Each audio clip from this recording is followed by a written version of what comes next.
That's unfair, and bottom of 7 points in the game. To Del Fuentes. Oh, wow. Delgado makes the shot and knocks it down. Lorga is open. 3-point. Oh my goodness! Isang jumper by Robin Celis. Natalgero has time. Now it's Martin Rosso. Turnaround jumper. Oh my goodness!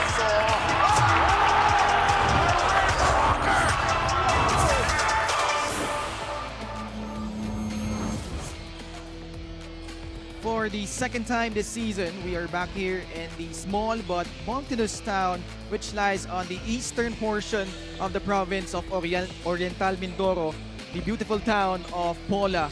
And for more than 2 months, we were here since April 5. We are back for the second time and we have another triple header to cap off the weekend dito sa Liga ng Bawat Pilipino. And for our first game, we feature Hesed Gabo and the rest of the Pangasinan Heatwaves trying to be part of those top teams in the North. Kalaban nila, ito si Mark Duboze, who are trying to climb out of the cellar naman sa South Division. That's our first game, Pangasinan kontra Bacolod, followed by Imus laban sa Rizal, and to cap things off, Mindoro Tamaraos will defend their home turf kalaban ang Muntinlupa Cagers.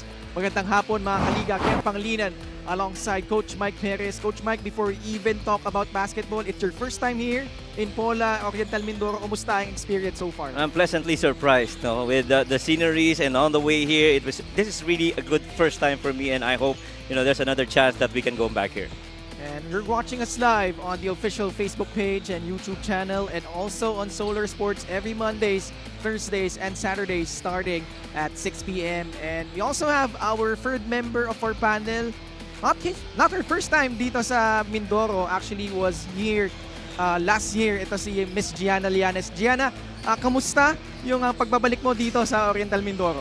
Well, it feels great to be back here in Mindoro. This is actually my third time, my second time for the MPBL. Ken and Coach Mike, I also want to give you a fun fact. We are enjoying the heat dito sa Mindoro tonight. We might have to enjoy it a little bit longer than usual because it is summer solstice today, which means this is the one day of the year where we got the most sunlight. And speaking of heat, I do have a report about the Pangasinan heat waves. Aminado si Coach Jerson Cabiltes na medyo dizzy daw siya on that boat ride from Batangas to Calapan kahapon, pero buti na lang daw ay nakapagpahinga ng isang araw ang kanyang koponan dito sa Pola. Before they left Manila yesterday, the team actually had a team viewing of their last game against Abra.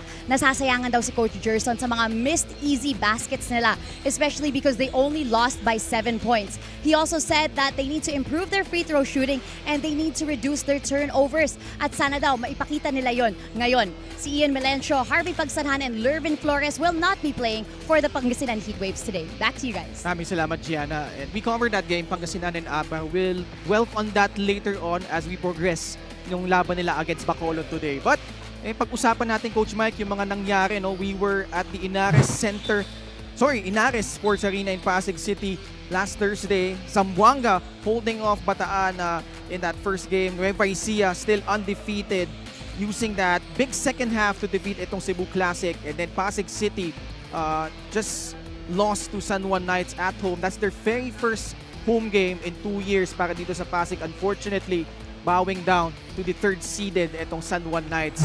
And dito sa South Division, team standings natin, actually, Coach Mike, 5 of the 6 teams playing today are coming from the South. Yeah, agree. And napaka-importante, especially for Muntinlupa, Rizal, and Mindoro, even the Imus Brotherhood, to at least be staying in the top 10. And Muntinlupa Cagers right now seated at number 3. They want to head up further in the top 3.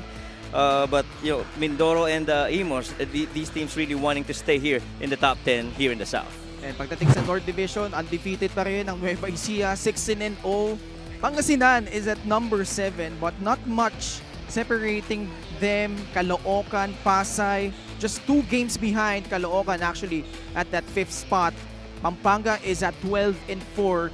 So very important, no? Because we're seeing Abra and San Juan gaining some separation dito sa ating mga teams at the bottom. So Pangasinan wants to be in step with those teams up top. So ngayon, pag-uusapan natin yung kanilang last game, nabanggit na nga ni Gianna, kalaban nila itong Abra Solid North Weavers. This was pretty much a hyped up game. This was a road game for them against the Weavers.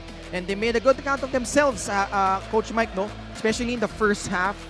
Pero medyo lumayo yung Abra nung third quarter, although Pangasinan was still in there but just couldn't make the stops down the stretch. Oh, I think it was the shot making, really. That was the thing which Gianna mentioned earlier. Your very close proximity shots that they did not make.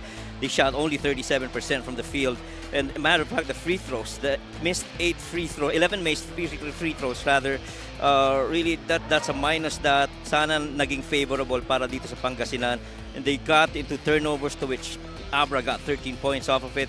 Couldn't get into transition defense, and so they were a minus 14 when it came to fast break points para dito sa Heat Waves. Nonetheless, that was a good contested game between two powerhouses in the North Division. Ngayon, tungo tayo sa South nga para dito sa Bacolod, Tubo Slashers, and unfortunately for them, they're in the midst of a 7-game losing skid. Although this last game, Coach Mike, they had their chances. It was tied 71 all late in the fourth quarter, but Sarangani was just able to will themselves through for that victory. Yep, agree. And yung last na panalo nila, I think it was May 6 against Parañaque.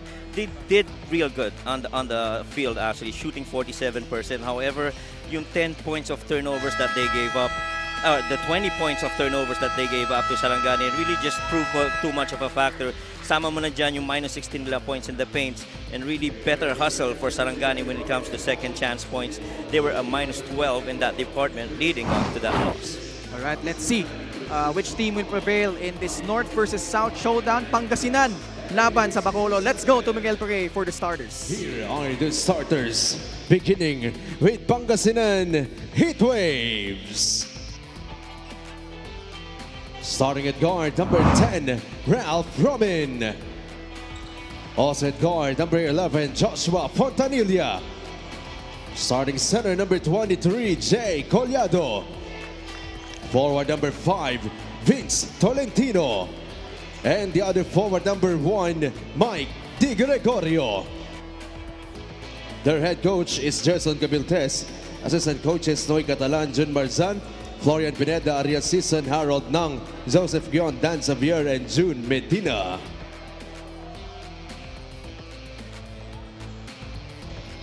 Here comes the starting 5 for Bacolod Tubo Slashers. Starting at guard number 26, Renz Aquino.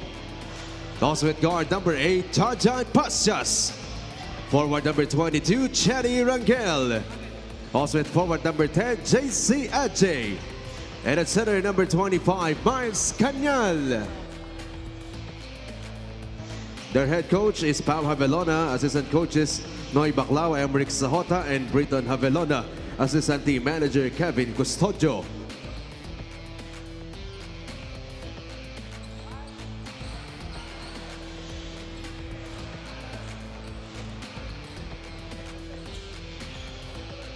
Starting 5 brought to you by 1xBet, the title sponsor of the MPBL. Your choice, your victory, feel more game with 1xBet.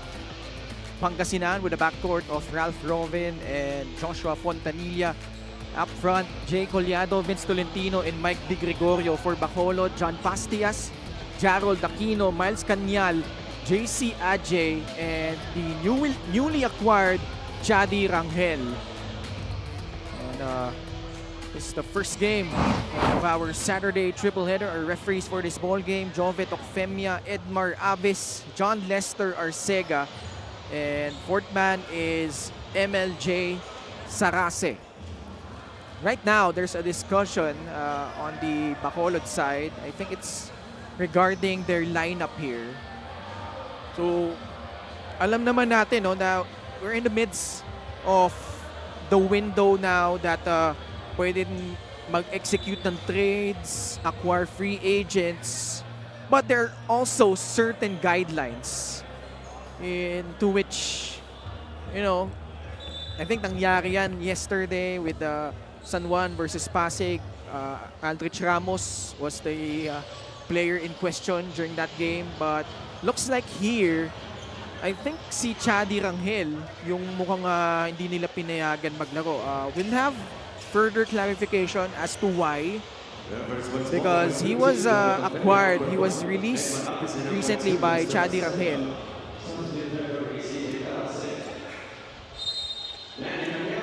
So now, we begin festivities here. Second time in Pola, Oriental Mindoro. The tip going to the side of the guys in their dark uniforms. Bacolod Tubo Slashers. Aldev Canoy gets it to John Pastias. Kanyal at the post. Pastias catch and shoots. And first field goal coming from the Tubo Slashers. And Pastias is gonna be very important on the offensive side para dito sa Bacolod. Because pretty much that's been the challenge para dito sa Tubo Slashers, getting points and getting somebody to start getting hot, especially early in games. Ajay has tried to do that for them, including Pastias. At certain points, it's Mark Dubuze. But you do understand that itong Tubo Slashers, they really love to run with a lot of pace. And so the hope is that, they play real good speed basketball at the same time convert their attempts from transition. 3-for-3, Aquino, too strong. Mike De Gregorio with the rebound. Collado. Now Ralph Robin. Tolentino also earning a start here for Coach Gerson Cabildes. Now offering that screen for Fontanilla. Collado from the left corner gets it in, and we are tied 2 apiece. That's what you like about Collado. We talk about big men who actually have really good touch outside. He's definitely up there in that conversation. So pretty much guys like Ken Bono, Bam Gamalinda for Mindoro, since we're here right now in Pola and Mindoro. Those guys are the bigs that's really pretty good when it comes to slipping screens and making shots with a good range. Dave Canoy has struggled a bit in their past few games. Now forces his way inside. And foul called on Vince Tolentino.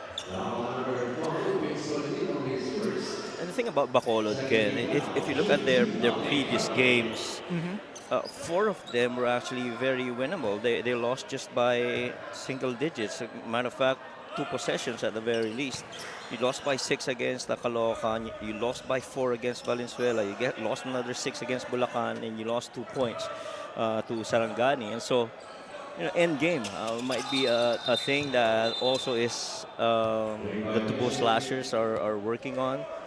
But there is a lot of promise for these guys. The thing is, you got to continue to compete, and I feel that Coach Pau Havilona, who you just saw earlier, really has got his work cut out for him. And but the thing is, this is a good start for the Tubo Slashers this season in the MPBL.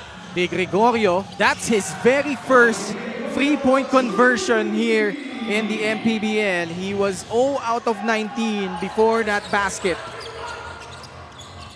And you're kind of like surprised, kauna-unahan niyang puntos from the outside. He's got pretty good range when he normally plays, and you like that finally he gets one from the 3-point region. De Gregorio, now he attacks, and lays it up and in. 5 straight points for Mike DG. A very early, quick involvement in the offensive flow, getting shots in, making good reads. Mike's been pretty good so far. Floater by Pastias, pops out.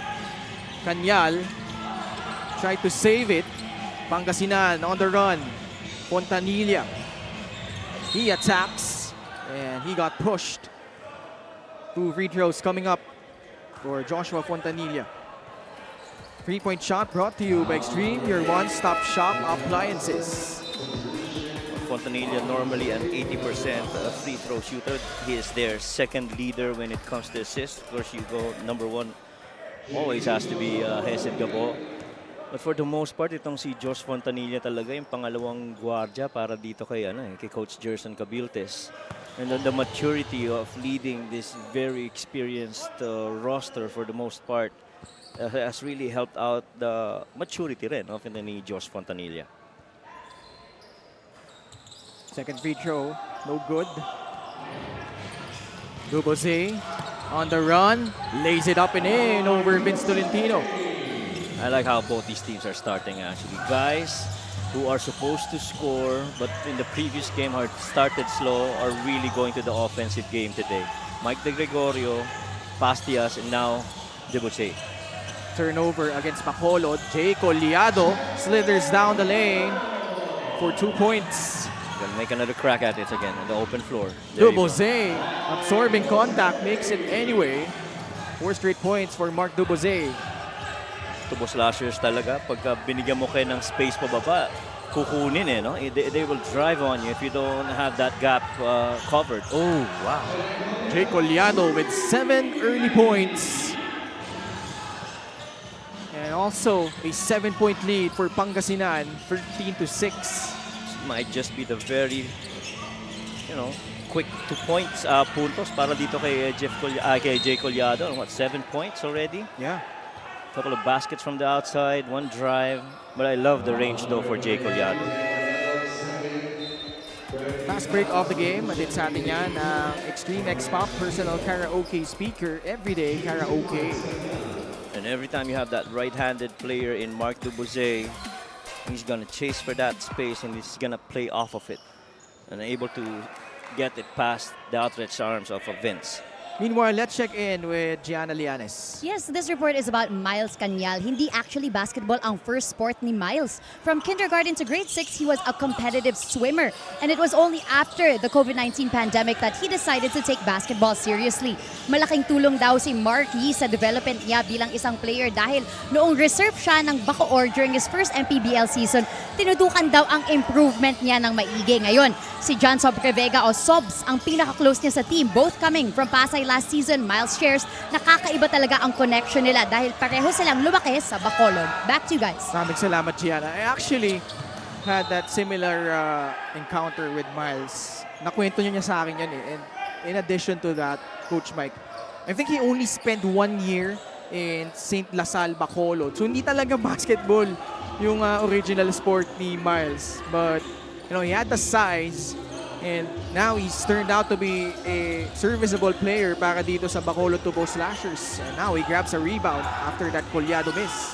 Yeah, and alam mo naman, pagdating sa size, height is something that you cannot teach. And so you're born with it and you use it to your advantage. And for him to be able to pick up the game even at a very early stage, I think his size really has helped out him getting here in the MPBL. Oh boy, Mike De Gregorio.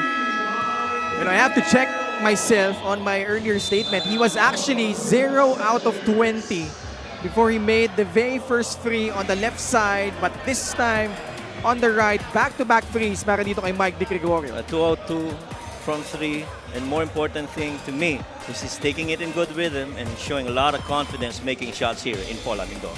Bacolod using their timeout. They're down by 10, 16-6.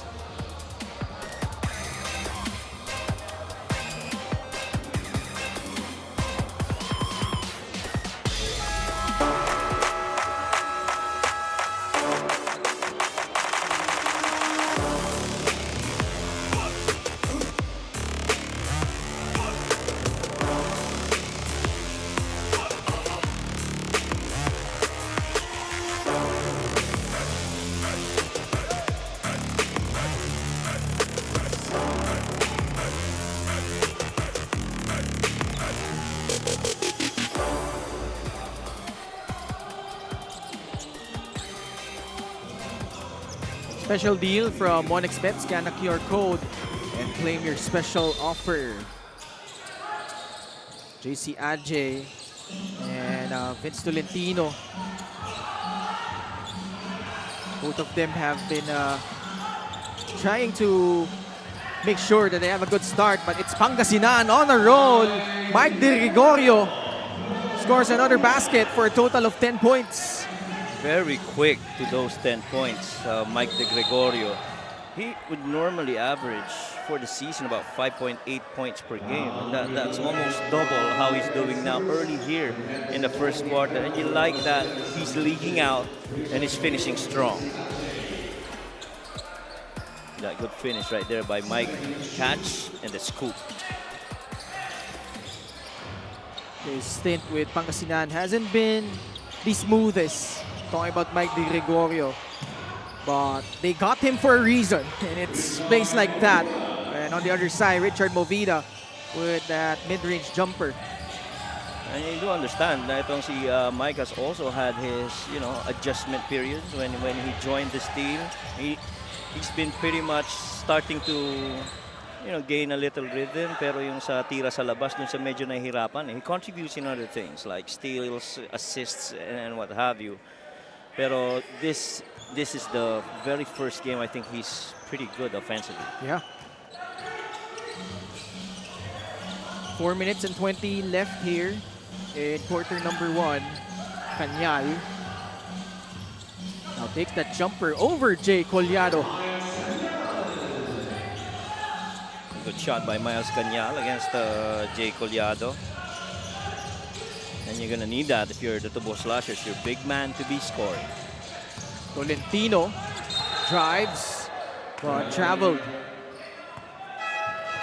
Quick travel on Vince right there. Didn't like that call. Now you got to go back and defend. Play of the game brought to you by 1xBet, the title sponsor of the MPBL. Your choice, your victory. Feel more game with 1xBet. Yeah, loved Jay Collado to that sleeve, thinking that he was thinking pass, but really he was waiting for kung tataas ba yung kamay ni Jay Collado at hindi. And for quite a while, it's been nakababa. Took that shot. Pretty comfortable at that range itong si Miles Cañal. Mike Mabulak, Japs Bautista, Vic Manuel now on the floor para sa Pangasinan. Cañal to Duboze, back to Miles Cañal, dives in, kicks it out. Movida sets his feet and buries that three-point shot from the left corner. Well, Miles Cañal able to recover dun sa maikling fumble na yun. No? Good enough to get that pass. Oh, matchup right here. Cut inside, Mabulak. That one rolls out. Good stand on defense by Bacolod. Duboze puts up a free, no good. Fontanilla the rebound. Approaching the 3-minute mark of the first period. Japs Bautista comes out and rattles in that jumper. Somehow this court has been friendly sa mga 3-point shooters nitong Heat Waves. You saw Japs knock one down too after a couple from Mike earlier. Pangasinan hasn't shown, at least this season, to be a strong 3-point shooter. Vic Manuel and Miles Cañal getting entangled.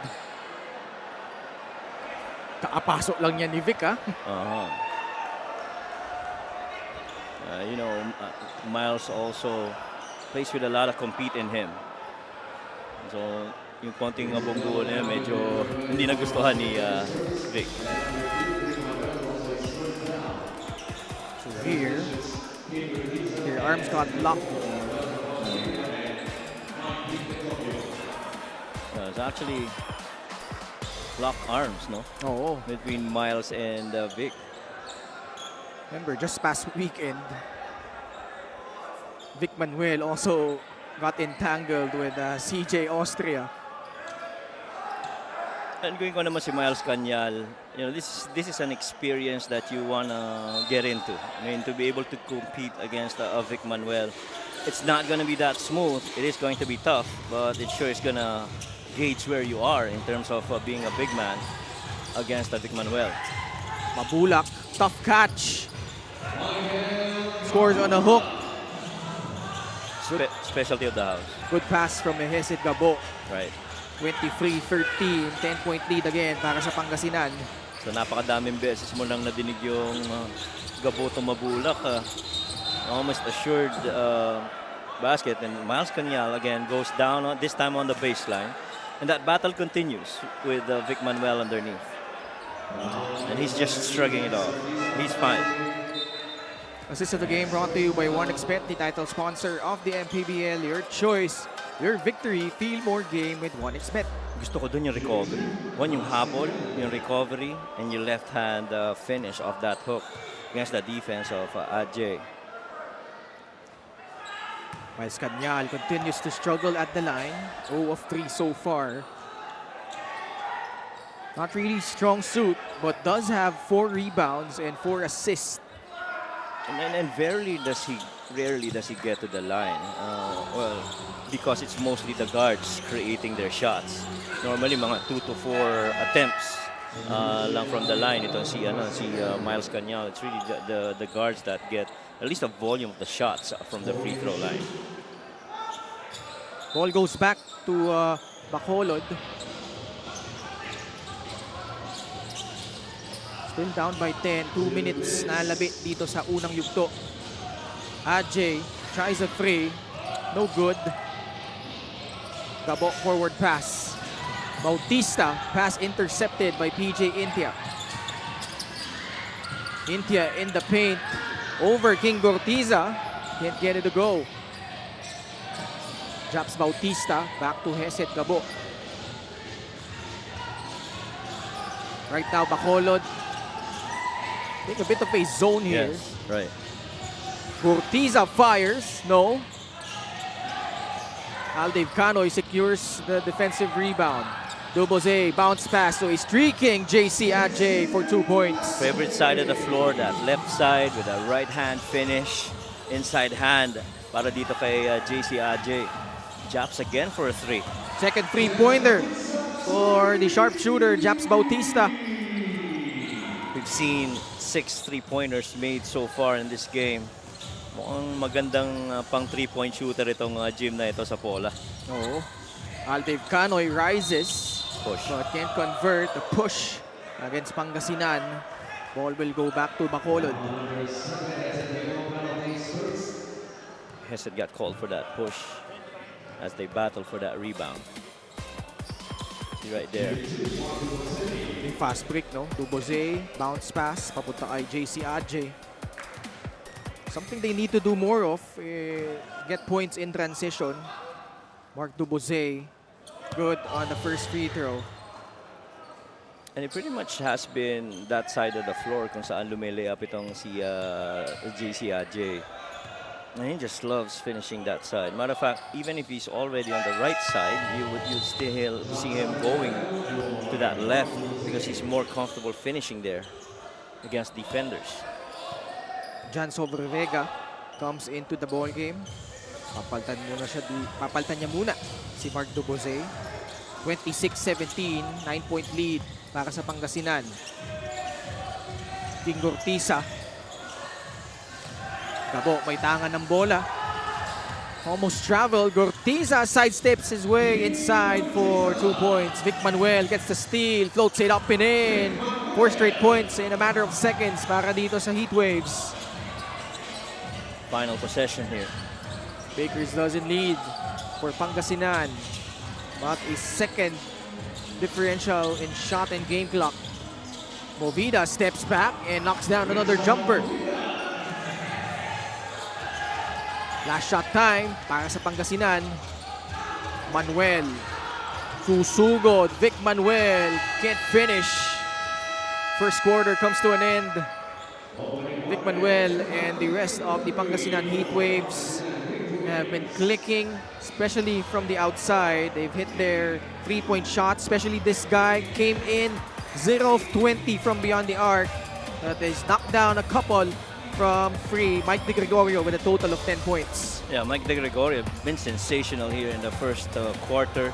But really, it's more of the field goal makes. He hasn't missed yet from the field. And the thing is, he loves where he is right now, and you got to continue with that on the other quarters. But got to help out defensively as well for the Heatwaves, not just on the offense. Only averaging 5.8 points, but off to a good start. 13-19 ang ating score after the first quarter.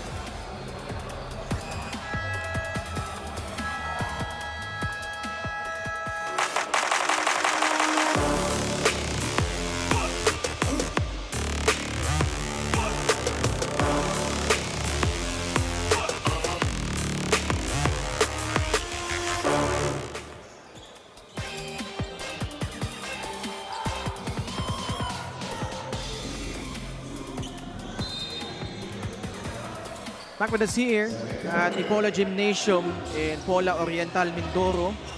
Pangasinan at Bacolod ang magkatunggali para sa ating first game. Nasa laksak si Japs Bautista at nangabingwit ng foul laban sa Bacolod.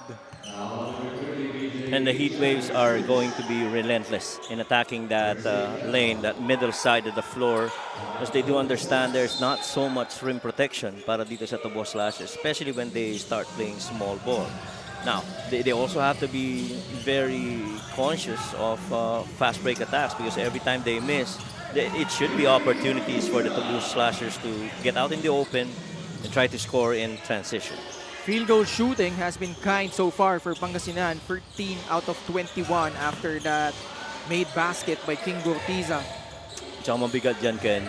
Perimeter shooting, three-point shooting, even the free throws.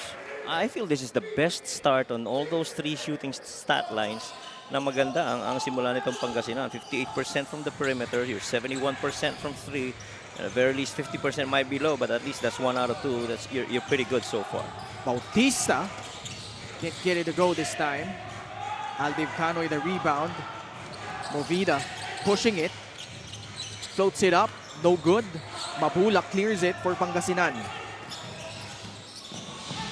Mike Mabulak against JC Adjay. Sinugod yung kanyang depensa. At magtutungo siya sa free throw line for 2 shots. Yan ang mga namimiss mo kay Mike Mabulak. No? Yung catch the ball top of the key or pretty much around the key, and then he makes a decision from there. Or take a shot, drive, or dish. Mike Mabulak at the line. Itong free throw nito atid sa atin na Extreme Appliances, ang subok at kompletong appliance brand ng Pilipinas.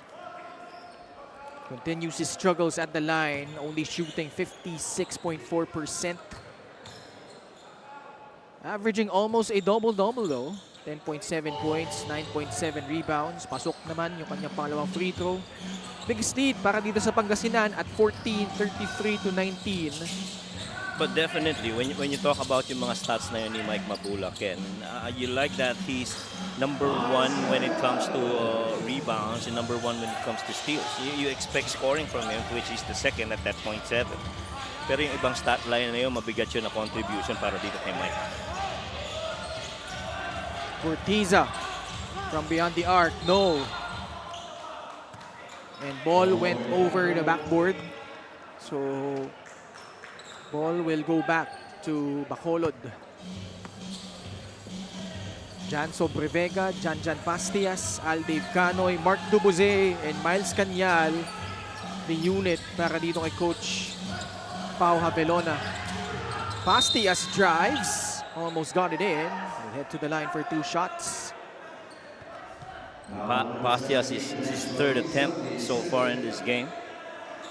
Trying to attack the defense right there of the Heat Waves.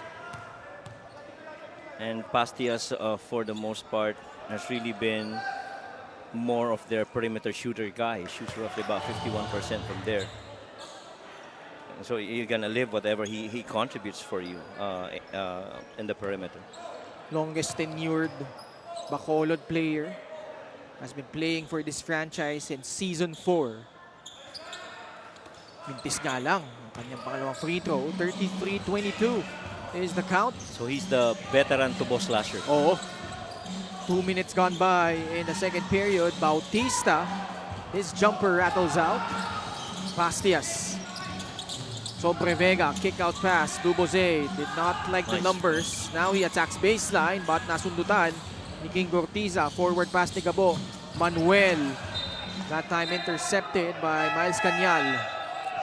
Well, you like that Mark Dubois spin, that left side of the floor.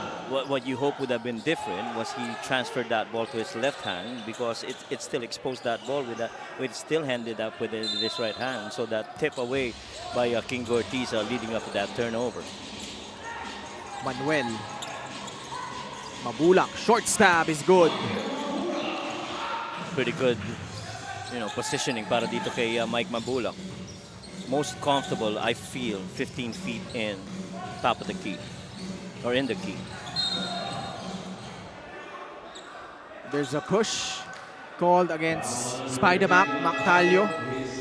This is of the game brought to you by 1xBet, the title sponsor of the MPBL. Your choice, your victory. Feel more game with 1xBet.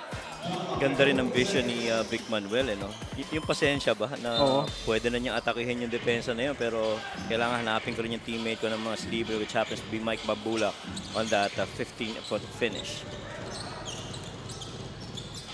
13-point lead. JC Adje 1-on-1 against Mac Talio. They cleared that side of the floor for JC Adje to operate, but can't get that shot to fall in. Manuel, swing pass, Talio. Gurtiza for free, short. Adje with a running start. JC skies in, but that layup won't drop. Pass of Talio though did not get into the hands of Hesit Gabo. Turnover against Pangasinan. Well, Mac had the right thing in mind. It's just that a couple of guards actually trying to streak down the floor para dito sa heat waves, trying to initiate a run. I feel parang tingin nila kaya ibaba ni Mac Talio yung bola. But instead, Mac selfishly gave it up, but his two guards didn't see it. And now, Pangasinan has used, I think, all 15 of their players already. Pumasok na si Shaq Taganas, Jory Napoles, and Bong Galanza. Napoles. Galanza's pass to Gabo. Baseline drive ni Gabo. Balik kay Galanza. Fadeaway jumper is pure from Bong Galanza. Bongalanza. Sometimes you gotta calibrate your shots. Minsan maganda pa nga, mas malapit muna yung tira mo, no? You know, it's a three-pointer, but pretty much from the perimeter is dead shot too. Napoles sa loob. Nakakuha ng foul. 2 free throws coming up for Jory Napoles. This was Bonga Lanza. Made it look easy, but definitely a tough shot. Veterano rin, binaon muna yung depensa. Enough to get a little touch on his teammate so that may separation. Went to the footwork and elevated for that beautiful shot. Versatile forward, the Coach Gerson, Jory Napoles. 2 for 2 at the line. Third leading rebounder yan, Jory Napoles. LGR is the official outfitter of the MPBL. Lumalaki na ang lamang ng Pangasinan. 17-point lead, 4 minutes gone by in the second period. Adje to Aldave Cano, he has yet to score. Kicks it back out to Adje. Adje forcing it up, shot clock winding down. But Miles Canyal with an offensive board, giving them another possession. Canyal goes right at Shaq Taganas. And 2 free throws coming up for Miles Canyal. Now, what's concerning here is, you know, you only scored very little here in the second quarter, and at least for the last few possessions, medyo mabagal yung ikot ng bola para dito sa Bacolod. So it's taking them a lot of time to get any attempt, and the defense of the Heat Waves partly has to do with it. Oh boy, Canyal is 0 of 6 at the line. This lead would have been much smaller had he made at least half of his free throws. Instead, it remains at 17 points, 39-22. Gabo for free, no good. Foul underneath the basket on that rebounding battle. Second foul on Shaq Taganas. And you talked about yung missed free throw, Kenny, Miles. That pretty much too has been a tough challenge para dito sa Tubo Slashers. So free throw making your free throw shots. If you look at their attempts, they're actually number 2 at almost 26 per game. But their makes, they are seated at number 13 with half of their shots only made.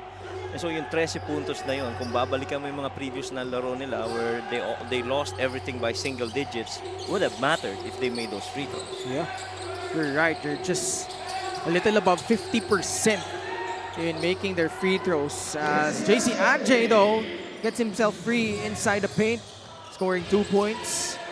And at saka napakahalaga nun na facet ng sistema nitong Tubo Slashers. We talked about them loving to play with a lot of pace. love to push the rocks. You see Shaq Taganas right there going glass on that post-up. And kung naglalaro sila ng ng mabilis na laro, itong Tubo Slashers, there's a good chance that he will get fouled. Or they will get fouled. Kanyal this time is having some words. Actually, it's Mac Talio having some words with Miles Kanyal. And, they'll review this. 4 minutes and 31 seconds left. Boy, it's tough to be Miles Kanyal right now. Ikaw na lang yung natitirang big na na nakakatulong sa team. Well, there are others but haven't gone in yet, and Sadi hasn't played yet. And Miles is pretty much left alone there to contend against the bigs of the Heat Waves. Yun yung mahirap kasi the original plan was si Chadi Rangel was gonna be part of the rotation. And you take him out of the equation, wala din si Chester Saldua. So you have pretty much a depleted rotation and you're at that center spot. Yes. Number 13, Mac Talio for excessive hard contact. Second foul on Mac Talio. So sportsman-like foul called on Mac Talio. I'm sure Mac's not gonna commit another one here. Yung kumapit. There really was not so much in that side. Really more of the talk, I guess. Meron lang yung Kapit. may slight wind up. That's why it was called an unsportsmanlike foul for excessive hard contact. Kanyal finally makes a free throw.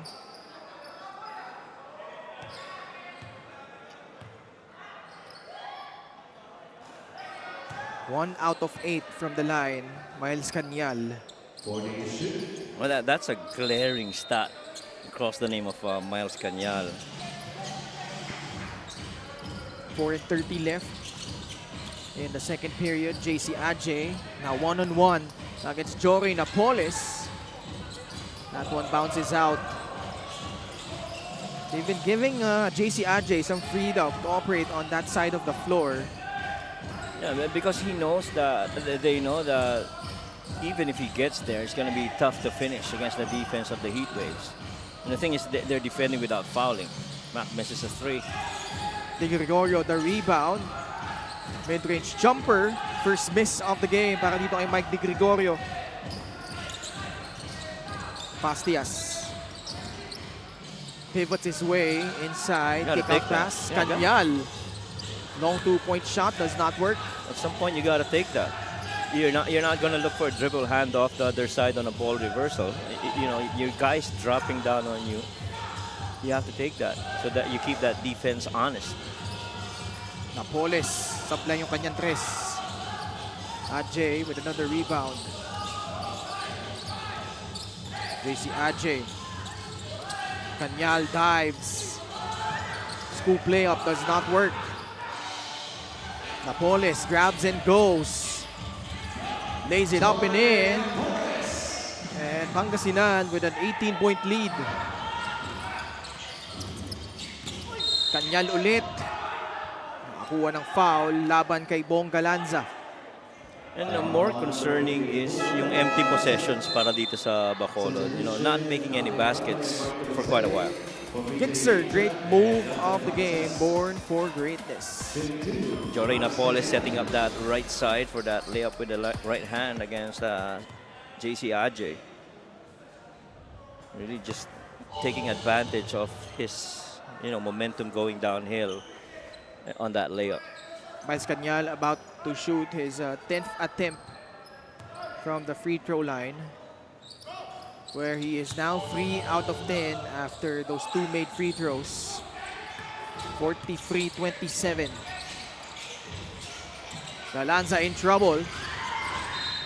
De Gregorio was able to save it, but not enough time for them to cross the half-court line. 8-second backcourt violation laban dito sa Pangasinan Heat Waves. Sigurado Coach Jerson is not happy with that. And Coach Pau he likes it. He gets a stop from the backcourt. Dobose behind the back. Whips a pass to Kanyal. Back to Mark Dobose for free. was a shot clock violation. Ball was still in his hand when he went for that three-point shot. 43-27, 2 minutes and 37 seconds left here in the second period. Nakasona ang Bacolod. Mactalio sa bandang kaliwa. Familiar play with Galanza stepping out for that three-point shot at the left corner. A side pin down, or a side pin in rather, is always deadly if you have a shooter that's exiting through that corner. And if you have Galanza available for that, and a big guy like Shaq coming in to pin it down, the defense, that pretty much is a free space for him to operate on. Itong shooter na si Galanza. No, we've seen that play so many times, Coach Mike. But lagi nalilibre pa rin eh, yung nandun sa side pin down na yan eh. Kasi it puts a lot of pressure on the defense. For more on that later on, but first let's go to Gianna Lianes. Quick update on Shadi Rangel. He was asked to step off the court nga before tip-off at the beginning of the game. Ayon sa Bacolod, kala talaga nila na makakalaro siya ngayon dahil na-submit na ang kanyang papers before this game. However, the MPBL had to clarify that they have yet to process these papers. Umaasa pa rin daw ang Tubo Slashers na within this game, the papers will be approved and Shadi will be able to have his minutes before the final buzzer. Back to you guys. Maraming salamat, Gianna, providing clarity on that situation of Shadi Rangel, who was supposed to play today. Yun nga, yung dahilan kaya hindi mo na siya pinalaro ng ating liga. And I sure hope, you know, he gets to play because yun siguradong inaasahan rin itong mga supporters ng Bacolod Tubo Slashers. Yeah.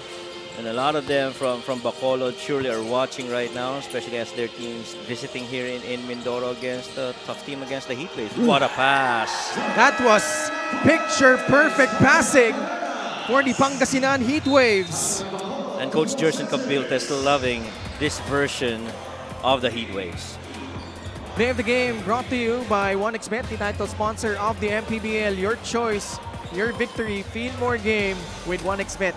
Every situation read well and decided well by all the players. Defense closed out on Galanza. He attacked that defense, got a secondary defender, and then the crisp passing by the bigs for that finish by Jorge.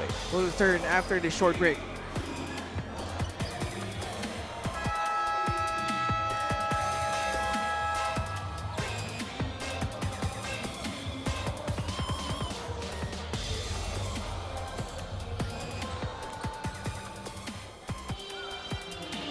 Special deal from 1xBet. Scan the QR code and claim your special offer. And what I love about going here to Pola is this crowd. Oh. First game pa lang, puno na po tayo dito. Oh, yes. And you know why? Well, apart from, I guess, the love of this place for the game of basketball, you see a travel right there. It's really the proximity of the place to everyone, no? Very accessible yung yung lugar. And a lot of basketball fans really here waiting, lalo na for their home team to show up later in the third game. Oh yeah, that's gonna be a good one. Yeah. Two of the top teams in the South will collide in Mindoro and Muntinlupa. Galanza for free, short. Di Gregorio. Nice pass. Talio to Napoles. Inside, hook shot. No go. Di Gregorio, the teardrop. Wala pa din. And finally, the rebound by Miles Canyal. Good pass. Movida straight away free, but left it short. Napoles grabs the board for Pangasinan. I like that pass. I like that shot. They really just couldn't knock it down. He had a good look. Oh, Mactalio. Oh, what a footwork. move! Wow. Now you see me, now you don't. Spider Mac on the move for 2 points. But on the other side, the Ilonggo, Mark Duboze, counters with that basket. I tell you what, Ken, you already saw that coming. The thing that he did with this, this shimmy at the top, alam mo may mangyayari. Turns the ball over though. Bola babalik sa Bacolod. 8 seconds left. 20-point lead. Sobre Vega. Left corner triple by Duboze will not work. Shaq Taganas That heave not even close. And what a way to end the second period. Razzle dazzle from Mac Talio. Look at this move right here, snaking through two defenders and then laying it up and in. And Miles Cañal was just befuddled at that gorgeous move galing dito kay Mac Talio. Ganda ng look away after that snake. He pretended it was a fake pass, but definitely went to that footwork and a good finish for Mac Talio. At the half, Pangasinan with a 20-point lead over Bacolod, 50-30.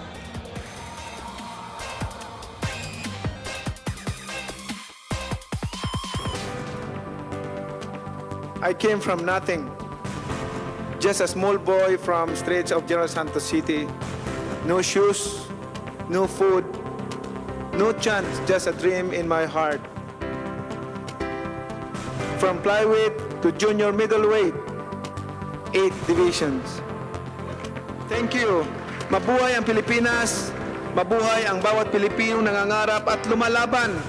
This is our victory. This is our story, and the best is yet to come.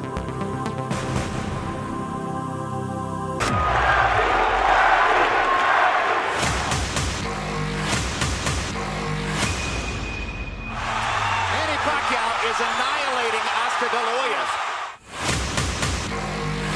That is the most spectacular one-punch shot of Manny Pacquiao's incredible career. And he fights his way off and goes down again. Straight left lands for Manny. Does he have Cotto in trouble? Manny Pacquiao is a storm.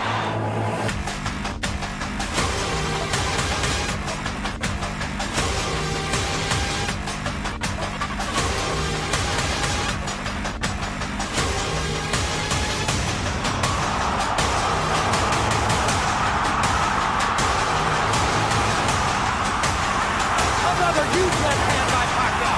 Punch after punch after punch. And he finds the straight left hand. And there's the punching now. Look at the brilliant accuracy of Manny Pacquiao. Landing with both right and left hands. This is why we use the word sensation.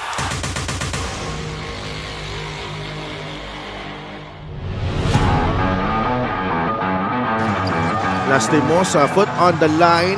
Still no go, and Larry Rodriguez doing a terrific What a job. pass. Wow! And Tolentino with a finish. Saktong-sakto. I don't know who that was, but it looked to be Larry Patrick Mahomes Rodriguez. Hindi ba Tom Brady yun? What a pass. Ang mahirap pa sa pasa na yon, got the rebound in traffic, halos malapit na siya doon sa baseline, no, sa linya ng binyan. But the look ahead sa kabilang court, and obviously yung pag-execute ng pasa. Pangasinan went too early. Gives an opportunity for Batangas, but Keith Pido getting the steal. Enough time for Pasig City. 5 seconds remaining. Manalang gets it back. Warlo Batak. Tax Bindel lays it up and in to beat the buzzer. The young Warlo Batak making the right decision, not going for the three-point shot. He knew that he had it in him to be able to beat the clock by attacking the basket and still getting a high percentage shot. Turco, it ends up as a turnover. Takbo si Jeff Comia. Comia stays in control, and Comia with a beautiful finish. Sometimes you think that he's already out of control, but he really is in control. Gets another wily shot right there to not just entertain the crowd here, but to also extend this Davao lead. Ano ba yun? Semi-Smithy ba yun? Yeah, looking one way and going the other. Moralde misses the layup. Trying to fish for a foul, 2-on-1 coming up. Sumido! Oh, Lander Cannon. Pumatay ng lamok doon sa palpal na yun. Kita mo naman yung palpal na to, determinado. Uy, back-to-back blocks yun, ha? Oh, dalawa. By Mr. Cannon. Well, Cannon has had a few highlights this season. No? Yung mga palpal niya. Forward pass Perumingan to Chauca. Back to Tricky. Behind the back. Oh, what a pass to Sam Peralta for the deuce. Practically a give and go. Tricky Perumingan gives it up to Val Chauca, then gets it back, and then another pass, a spectacular one behind the back to Sam Peralta. Kamson as well. Sa laki ni Kamson, no? Sometimes he would Oftentimes, you would expect a strong finish. That time, little finesse. Caballero finds Camson. Basket and one. What a pass from Caballero to Eric Camson. Terrific finish galing kay Eric So, Camson. itong kombinasyon na to by Keanu and Eric ngayong gabi has been really effective. Just went through it. The defense. Oh, what a shot to beat the buzzer. How about that from Kit Jimenez?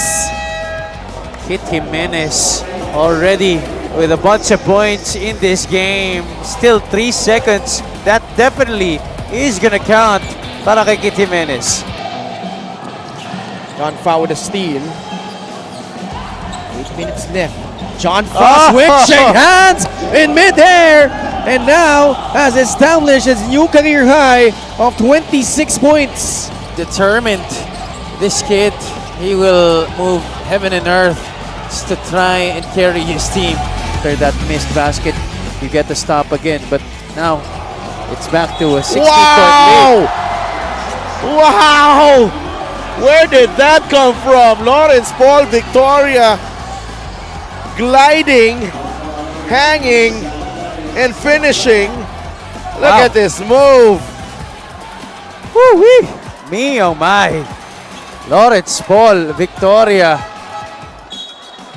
Yan ang inaabangan ng mga tao dito. Nabuhay ang Pasay Astrodome. Castro with the ball. 4-second differential. Game clock and shot clock. Cuevas drives. It's short. Osicos to Espiritu. And Bulacan with a chance to win this game. Sumido. 5 seconds. JR Sumido with the runner. Oh!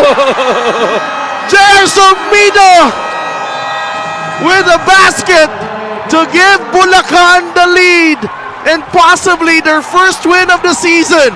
Kakaiba yung tapang na pinakita ni JR Sumideron. But this running shot, momentum carrying him to the left side, could be the possible game winner. Big time plays from the Kuyas here down the stretch.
at the half. It's a 20-point lead for Pangasinan over Bacolod, 50-30. And one of the top teams in the North shooting really well, especially from the outside, Coach Mike, especially this guy, Mike De Gregorio. And he came into this game without hitting his first 23 pointers, but has hit 2 from beyond the arc today, and that really set the tone para dito sa Pangasinan in this game. Well, much as we always talk about Bacolod playing with a lot of pace, and so far as attempts, this is a +7 attempts favor for Pangasinan, and they shot the ball really well at 41%, all because a lot of their plays have really been assisted, 15-8 when it comes to assists. And that really helped a lot, finding open guys on the floor. And the bench was pretty big too, 32 versus 15. I mean, guys like Gortiza, Mactalio even scoring, Japs Bautista, and Jory Napoles having 6 apiece. And then you might Mike Mabulak with 5, and Gortiza's 4. And even Bongalas is 5. Those guys have really led the bench para dito sa Heatwaves. For Bacolod, Mark Dubose with 8 points, 7 each from Miles Canyal and Richard Movida. At sa Pangasinan nga, it's Mike De Gregorio with 10 points. Lone guy in double figures in this game. Jay Collado had 7, all in the first quarter. And Jory Napoles with 6 points each. All right, we'll pause for a break. We'll be back after this.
the game has been discontinued as the Bacolod has decided not to continue. After halftime, therefore, the Pangasinan Heatwaves is awarded with the win via game forfeiture.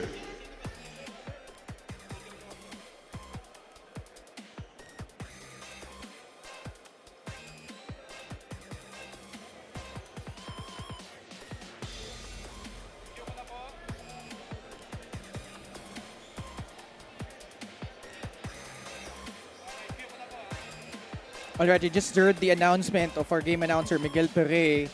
So, Pangasinan wins this game via forfeiture. This is a 20-0 win para dito sa Pangasinan. So, just to tell you the story, so Bacolod was down 20 at the half but refused to get out after the halftime huddle.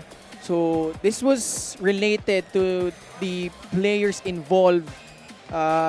Yung mga bagong players nila, no? And unfortunately, it will result into a game forfeiture via the FIBA rules. So it's gonna be a 20-0 loss laban dito sa Bacolod, and Pangasinan notching their 10th win dito.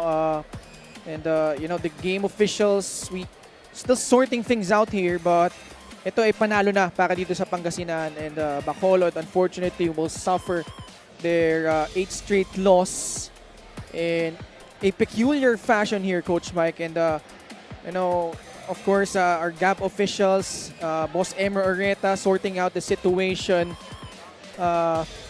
And well, we'll check out kung paano ma-recover itong Bacolod with this impending loss. George Magsino and the referees also having a word with our guys from the media. And, you know, just to recap quickly, maganda na may pinakita ng Bacolod, particularly in the first quarter. Lumayo na yung Pangasinan. They were able to establish a 20-point lead. And then yun na nga yung nangyari. Bacolod just refusing to get out of the halftime huddle. And now, our best player of the game for Pangasinan is none other than Mike De Gregorio. Best player of the game brought to you by 1xBet, the title sponsor of the MPBL. Your choice, your victory, feel more game with 1xBet. And he was able to really set the tone in this game, Coach Mike. Hit both threes after being 0 of 20 to start the season para dito sa Pangasinan. Yeah, very true. As a matter of fact, at some point he was 4 and 4 from the field until he started missing a couple of layup shots. 10 points and 4 of 7 field goal shooting. He was perfect from 3.